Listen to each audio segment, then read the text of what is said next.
Life is full of challenges, and sometimes it feels like everything is spinning out of control. But what if I told you there's a way to remain calm, strong, and unshakable, no matter what life throws at you? That's the power of Stoicism. For centuries, the ancient Stoics like Marcus Aurelius and Epictetus mastered the art of inner peace, and their teachings are just as relevant today as they were thousands of years ago. In a world that constantly tests your limits, Stoicism gives you something rare: clarity in chaos, strength in stillness, and a sense of control when everything else feels uncertain. We're constantly bombarded with noise, comparison, anxiety, endless expectations. Everyone's rushing to get somewhere, prove something, fix everything. But the Stoics didn't play that game. They taught us to slow down, look inward, and focus on what truly matters. Not what we can't control, but what we can. And when you start showing up in life with that mindset, everything changes. You stop reacting to life and start responding, not with panic, but with presence, not with fear, but with focus. That's what we're diving into today. Practical, timeless strategies to help you rise above the noise, own your energy, and level up in a grounded, stoic way. So if you're feeling stretched thin, mentally scattered, or just tired of going through the motions, stay with me. What comes next might be exactly what your mind has been needing. If what we're talking about here speaks to something deeper in you, something rooted in truth, clarity, and a desire to grow stronger from the inside out, hit that subscribe button. It's a simple gesture, but it means you're choosing to walk this path with purpose. You're not just watching, you're committing to something real. 1. Make yourself a priority. Most people go through life on autopilot, constantly reacting to what others need, expect, or demand, without ever pausing to check in with themselves. It's easy to get caught in the loop. You wake up, jump into the day, put out fires, take care of responsibilities, and try to meet everyone else's expectations. But at some point, you realize you're exhausted, not just physically, but mentally and emotionally too. And it's not because you're weak, it's because you've been trying to pour from an empty cup. The Stoics had a very clear stance on this. Your first duty is to your own mind. Marcus Aurelius said, "You have power over your mind, not outside events." Realize this, and you will find strength. Taking care of yourself isn't indulgent, it's foundational, because if your mind isn't centered, your actions will be scattered.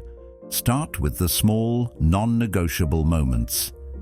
10 minutes of silence in the morning before the noise of the world creeps in.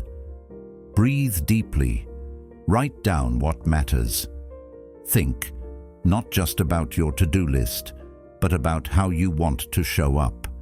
Intention changes everything. You stop being dragged around by life and start walking through it with presence. Carl Jung once said, "Your vision will become clear only when you look into your heart.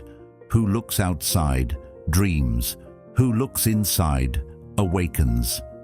Self-prioritization is the first step to waking up, not in a spiritual sense, but in the very real way of being present, aware, and grounded. You wouldn't expect a tree to stand tall without strong roots, so why expect yourself to thrive when you're constantly pulled away from what nourishes you? Aristotle believed that knowing yourself is the beginning of all wisdom, and knowing yourself starts with caring for yourself, not when things calm down, not when people stop needing you, but now. Because when you show up for yourself, fully, honestly, you begin to build the inner strength that Stoicism is all about. You stop performing and you start leading. So ask yourself honestly, am I truly showing up for me, or just showing up to keep everyone else comfortable? 2. Enhance your appearance. There's something powerful about the way you walk into a room when you feel good in your own skin. And no, this isn't about being flashy or obsessing over how others see you. It's about honoring the way you carry yourself. Think about it. The way you show up physically is a reflection of your inner state. When you take time to get dressed with intention, when you look in the mirror and see someone who's sharp, clean, and composed, you don't just look better, you feel better. And that feeling, it bleeds into how you talk, how you stand, how you handle stress, and how seriously others take you. The Stoics would call this mastery over the self. Epictetus said, "Know first who you are, and then adorn yourself accordingly." It's not about fashion, it's about presence. In a world that tells you to chase trends and external validation, Stoicism reminds you to turn inward and ask, what do I want to represent today? Your clothes, your posture, your hygiene, these are all things you control. And when life feels like it's spinning, having that small corner of certainty can change your entire mood. Socrates taught that true beauty lies in doing your job well. And yes, that includes how you present yourself to the world. Because every time you get ready with care, you're sending a quiet message. I respect myself. I take this day seriously. I matter. There's no need to overthink it. You don't need designer labels or 10-step routines. Just simplicity, consistency, and alignment. Find a look that feels true to your energy, whether that's polished and put together or laid back with intention. The key is that you chose it, not that it was handed to you by someone else's standard. And when you do that, when you show up in a way that reflects your inner clarity, you start acting like someone who's grounded, focused, and unshakable. Not for the sake of appearances, but because you're choosing to lead your life with awareness. Your appearance isn't about ego. It's a tool, a mirror, a daily reminder that you are not drifting through life. You're showing up on purpose. 3. Keep a smile on your face. There are days when the weight of the world sits heavy on your shoulders. When stress stacks up, moods dip, and nothing seems to go your way. On those days, the idea of smiling can feel forced, or worse, fake. But here's the strange truth. Your body doesn't know the difference. Neuroscience and Stoicism agree. Your mind and body are in constant conversation. Even a half-hearted smile sends a signal that things are okay, or at least manageable. It doesn't erase the challenge, but it shifts how you carry it. In psychology, this is known as embodied cognition, the idea that changing your physical expression can influence your emotional state. The Stoics knew this long before we had the science. Marcus Aurelius reminded himself daily, "You have power over your mind, not outside events." A smile, even a small one, is you exercising that power. Smiling isn't about pretending, it's about positioning. It's standing your ground emotionally, even when life is trying to pull you down. That smile you flash in the mirror first thing in the morning, that's not performative. That's you choosing to meet the day with strength, not surrender. It might feel awkward at first, especially when you're not in the mood. But give it time. The shift is real. You start to speak with more calm, think with more clarity, engage with more warmth, and people respond to that. Smiles ripple outward. They soften tension, open doors, disarm conflict. Not because you're faking happiness, but because you're showing up with intention. As Aristotle once said, happiness depends upon ourselves. You don't wait for the world to give you a reason to smile. You give yourself that reason. And you do it because that's who you are. Someone who doesn't fold under pressure. Someone who chooses strength in stillness. So the next time your day starts rough or your thoughts feel heavy, try it. Not for others, for you. Let that simple, quiet smile be a signal, not that everything is perfect, but that you are capable. And that's more than enough to shift everything. 4. Maintain a sense of kindness. Some people will push your buttons just to see if they still work. They'll drain your time, test your patience, and make you question your peace. That's not an accident, that's life. It's unpredictable, messy, and full of personalities you don't get to choose. But how you respond, that's where your power lives. The Stoics weren't naive about this. They knew people would gossip, provoke, or behave irrationally. But they also knew one thing clearly: you are not responsible for their behavior, only your own. As Marcus Aurelius said, the best revenge is to be unlike him who performed the injury. In other words, stay kind, stay grounded, and don't let their chaos become yours. Kindness in Stoicism is not about being passive. It's not about rolling over or avoiding conflict. It's about staying composed when others are reactive. You can be kind and assertive. You can say no with clarity and still wish someone well. You can walk away from a toxic situation and still hold no hate in your heart. That's not weakness. That's emotional maturity. That's self-command. Think of it this way: when you remain kind in the face of disrespect, you're telling the world and yourself that you live by principles, not by impulse, that your peace isn't up for negotiation.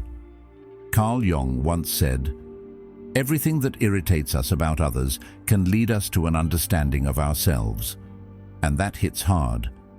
Sometimes the people who frustrate us the most are mirrors, revealing where we still need to grow. So instead of getting dragged into their storm, hold your center. Respond with quiet confidence. Let your kindness come from strength, not from fear of confrontation, not from needing to be liked, but from knowing who you are. Kindness, when it's chosen with full awareness, becomes a force. It shields your energy, it reflects your values, and it builds the kind of inner resilience that Stoicism is rooted in. Because in a world full of emotional outbursts and reactivity, the calmest one in the room is often the strongest. 5. Remain calm in stress. Stress doesn't knock politely. It barges in, loud, urgent, and usually when you least expect it. One moment you're fine, the next your phone's blowing up, the deadline moved, someone's angry, and everything feels like it's on fire. Your heart races, your thoughts scatter, you forget what matters. But here's what the Stoics knew, and what most people forget in those moments. You are not the storm. You're the sky it passes through. Marcus Aurelius wrote, "If you are distressed by anything external, the pain is not due to the thing itself, but to your estimate of it, and this you have the power to revoke." Read that again. It's not the event that overwhelms you, it's the story you tell yourself about it. And that story, you can rewrite it. Start with your breath. Seriously, your breath is the only part of your nervous system you can consciously control. That makes it your emergency brake. 4 counts in, hold for 4, 4 counts out. Do it once, and everything starts to slow down. Do it twice, and your mind gets clearer. That's not fluff, that's physiology. It's how your body shifts from fight or flight to rest and respond. And from that calm space, you can think again. You can problem solve. You can act without panic. Stoicism isn't about pretending things aren't hard. It's about training yourself to meet difficulty with poise instead of chaos. Plato once said, "The first and greatest victory is to conquer yourself." And in a world where stress is constant, calm is a form of self-conquest. It's not found in better timing or smoother circumstances. It's built, one breath, one choice at a time. So when things pile up and you feel that familiar surge of pressure, pause, breathe, ask, will this matter next week, next year? Or is this just another wave I can ride out? You're not here to be reactive. You're here to be rooted. The calmer you become, the clearer you lead. That's not just stoicism, that's strength. 6. Set your course. Everywhere you turn, someone is trying to tell you how to live, what to chase, what to buy, what success should look like. The world is noisy, and if you're not careful, you'll spend your entire life climbing a ladder only to realize it's leaning against the wrong wall. That's why setting your own course isn't just important, it's revolutionary. It's rebellion in the quietest, most powerful form. The Stoics believed in living in alignment with nature, but not the kind of nature with trees and rivers. Your own nature, your values, your truth. Epictetus said, "First say to yourself what you would be, and then do what you have to do." In other words, define yourself before the world tries to do it for you. And that starts with asking hard questions. What do I value? What actually matters to me? Not what looks good on social media, not what earns approval, but what feels right in my gut. Is it freedom, growth, creativity, integrity? Once you know those answers, you've got a compass, not a map, because life won't give you a straight path, but a direction that keeps you grounded when everything else gets blurry. The goals you set should be rooted in those values. That's when the pursuit becomes meaningful. That's when each step feels real. But here's the catch. Alignment often requires discomfort. Real growth does. You'll have to say no to things that look shiny but feel hollow. You'll disappoint people. You'll outgrow versions of yourself that once felt safe. That's normal. As Carl Jung wrote, the privilege of a lifetime is to become who you truly are. And becoming that person, it takes courage, it takes patience, it takes the willingness to walk your own road, even when it's uphill. So check in with yourself. Are you chasing goals because they light you up, or because they impress others? There's a big difference. One leads to fulfillment, the other leads to burnout. Don't live your life performing for a world that doesn't even know who you are. Choose your course, set your direction, and move with the kind of quiet confidence that can't be faked, because it comes from living in truth. 7. Make your stand. In a world where noise is constant and opinions are endless, it's easy to lose yourself. Everyone's shouting about what's right, what's wrong, what success should look like, how you should think, who you should be. If you're not careful, you'll spend your life shape-shifting just to stay liked, relevant, or safe. But here's the Stoic truth. You don't need to be everywhere, you just need to be anchored. The great philosopher Epictetus said, "If you want to improve, be content to be thought foolish and stupid." Let that sink in, because standing firm in your values might not always look cool, trendy, or popular, but it's real. And in today's world, real is rare. Power isn't loud, it's quiet. It's the ability to know what you stand for and live that way, even when no one else does. When you operate from your core values, whether that's honesty, growth, discipline, or compassion, you don't need to justify yourself at every turn. You just are. You're not reactive, you're intentional. You're not seeking approval, you're seeking alignment. And over time, that consistency builds something unshakable: integrity. Socrates believed that the highest good was not in winning arguments, but in aligning action with virtue. So the question becomes, what's your virtue? What principles do you protect even when it's inconvenient? You don't need to post about it. You don't need to defend it in every debate. Just live it, quietly, steadily.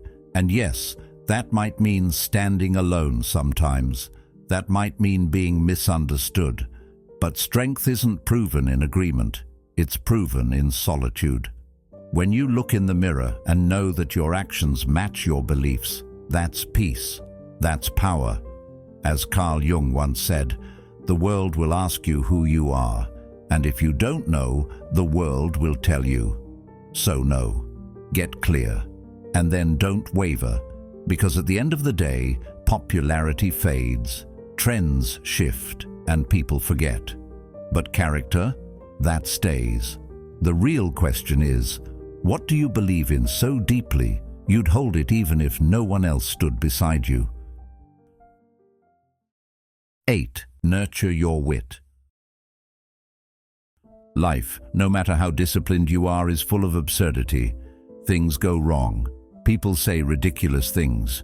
You trip over your own feet in public, spill coffee on your shirt before an important meeting, or spend hours worrying about something that never even happens.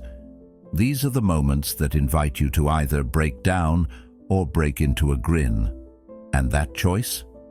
That's where resilience lives. The Stoics understood this. Seneca, one of the most misunderstood of the ancient philosophers, once said, "It is more fitting for a man to laugh at life than to lament over it." Laughter isn't weakness, it's wisdom in disguise. Humor gives you distance. It's your mind saying, yeah, this is inconvenient, but it's not the end of the world. It pulls you out of the spiral and puts the moment in its proper place. And when you learn to laugh at yourself, that's when things really shift. Suddenly, your ego gets quieter. You're not afraid of imperfection because you've made peace with it. You stop walking on eggshells trying to impress everyone and start moving with lightness. Carl Jung said, "Even a happy life cannot be without a measure of darkness." The word happy would lose its meaning if it were not balanced by sadness. Humor is part of that balance.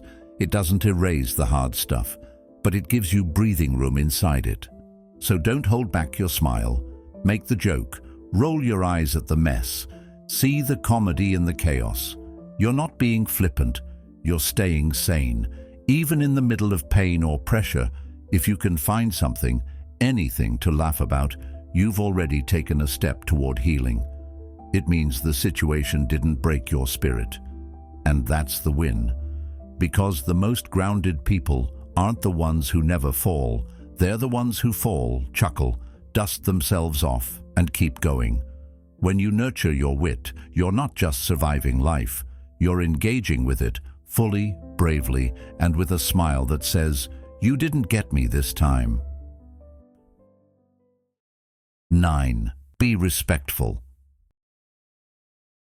Respect isn't about being polite for the sake of appearances. It's a deeper form of discipline, an internal code that says, I choose to hold myself steady, even when the situation tries to pull me off balance.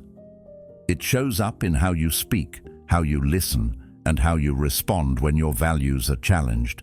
And here's the thing.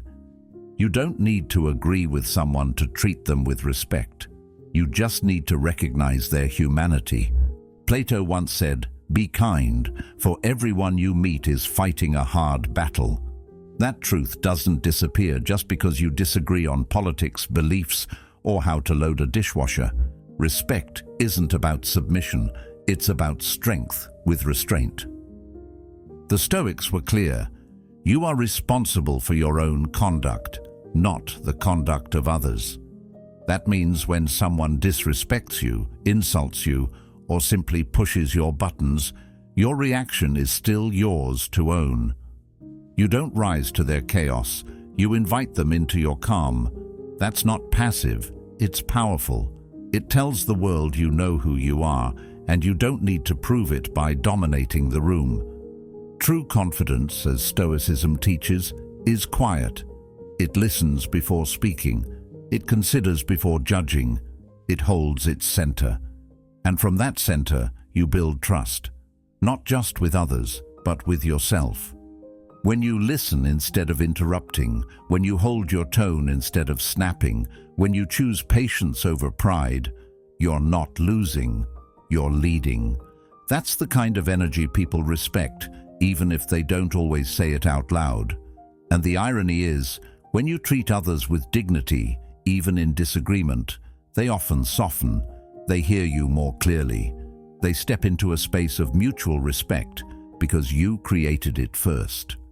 As Carl Jung put it, everything that irritates us about others can lead us to an understanding of ourselves. The way we handle tension reveals what we've cultivated inside. So next time a conversation gets heated, check your posture, check your breath, check your tone. Because in that moment, you're not just managing conflict, you're revealing your character. 10. Set clear parameters. Boundaries aren't walls to shut people out.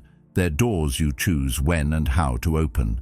They're the invisible lines that tell the world, this is where I end, and this is where your expectations no longer control me. And yet, so many of us struggle to hold them. We say yes out of guilt. We stretch ourselves thin to avoid disappointing others. We prioritize being liked over being respected. But here's the hard truth. If you don't set your limits, someone else will. The Stoics were firm on this. Epictetus taught, never depend on the admiration of others. There is no strength in it. Boundaries are how you protect your energy, not just from others, but from yourself when you forget your worth. Every time you say yes to something that drains you, you're saying no to something that could nourish you, your rest, your goals, your peace. And over time that adds up. Resentment starts to grow, burnout creeps in, and worst of all, you start to forget that you're allowed to choose yourself. Setting boundaries isn't about being harsh, it's about being honest. Honest about your capacity, your values, your needs.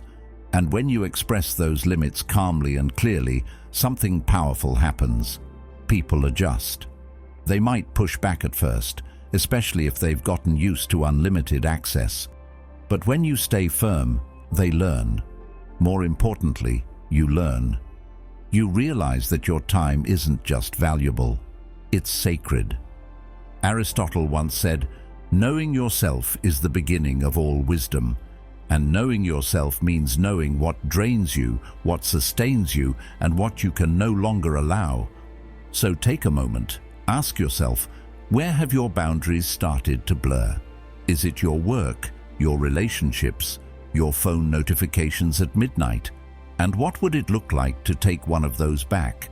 Not aggressively, not defensively, but with quiet conviction. Because when you protect your time, you protect your peace. And when you protect your peace, you create space to actually grow. Boundaries aren't selfish, they're structure. And structure is what allows a strong life to stand. 11th, cut out negative energy. Let's call it like it is. Your energy is not infinite.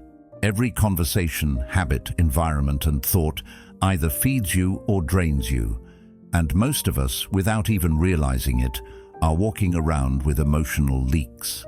That one friend who complains but never listens. The habit that eats your evening but gives you nothing back. The loop of self-doubt playing in your head like background noise. All of it, rent-free negativity taking up space in a life that's meant for more. The Stoics were ruthless about this kind of clutter. Marcus Aurelius wrote, ask yourself at every moment, is this necessary? Because unnecessary weight, whether emotional or mental, slows your movement, blurs your focus, and weakens your resolve. Peace isn't something you stumble into. It's something you create by subtraction, by consciously removing what no longer serves your growth. That might mean distancing yourself from a draining relationship, even if it's been part of your life for years. It might mean saying no to commitments you made out of guilt, not purpose. Or it might mean confronting that inner critic and saying, not today. Carl Jung said, until you make the unconscious conscious, it will direct your life and you will call it fate. That voice in your head that constantly finds fault. That's not truth, it's programming, and it can be rewritten. Clearing negative energy isn't about running from discomfort. It's about choosing discomfort that leads to growth over the kind that leads to exhaustion. It's choosing to listen to silence instead of drama. It's choosing to give your best energy to what actually matters, to the people, ideas, and actions that align with your values. So take inventory. What's weighing you down? What's lingering that you know deep down should have been let go of by now? Start small. Start with one thing. Because every time you clear something that drains you, you make room for something that builds you. And that's how peace begins, not by accident, but by decision. The strongest life isn't the loudest one. It's the one built on quiet clarity, steady choices, and deep self-respect. That's what Stoicism offers. Not perfection, but presence. Not control over everything, but mastery over yourself. If today's reflection gave you even a moment of stillness or strength, there's more waiting for you. Check out one of the suggested videos on screen. It's the next step forward on this path. Thank you for being here today. This space only exists because of minds like yours. Minds seeking truth, not trends. Stay grounded, stay steady, and keep walking forward.